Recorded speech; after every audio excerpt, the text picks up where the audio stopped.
ക്രിസ്തുവേശുവിൽ ആഴത്തിൽ വേരൂന്നുക. ക്രിസ്തുവേശുവിൽ ആഴത്തിൽ വേരൂന്നുക. കാരണം അവനാണ് കൃപയുടെ ഉറവിടം. യേശുവാണ് കൃപയുടെ സ്രോതസ്. യേശുവാണ് കൃപ, ആ ഗ്രേറ്റ് ഗ്രേസ് നമ്മിൽ വരുന്ന വഴി.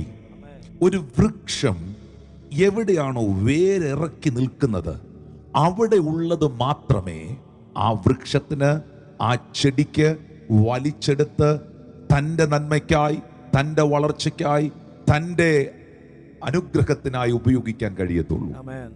എവിടെയാ നിൽക്കുന്നത്?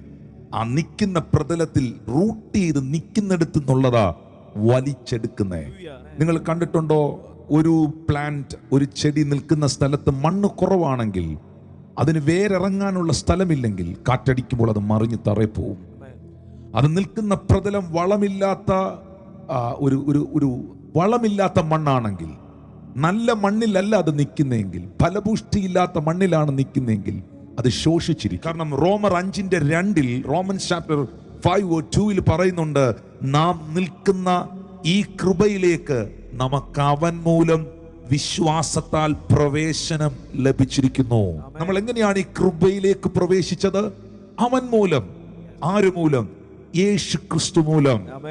കൊലോസ്യർ 2:6 വരുമ്പോൾ, ആകയാൽ നിങ്ങൾ കർത്താവായ യേശുവിനെ കൈക്കൊണ്ടതുപോലെ അവന്റെ കൂട്ടായ്മയിൽ നടക്കുവീൻ.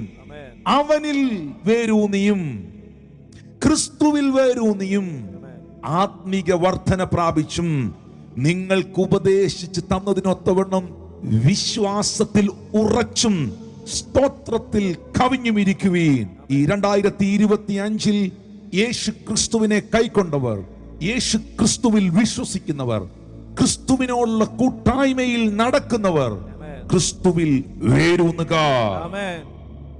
അവരോട് പരിശുദ്ധാത്മ പറയുന്നു തിരുവെഴുത്തിലൂടെ, അവർ ആത്മീക വർധനവ് പ്രാപിക്കും. അതുകൊണ്ട് ക്രിസ്തുവിൽ വേരൂന്നുക, അവനിൽ വേരൂന്നുക, വിശ്വാസത്തിൽ ഉറയ്ക്കുക.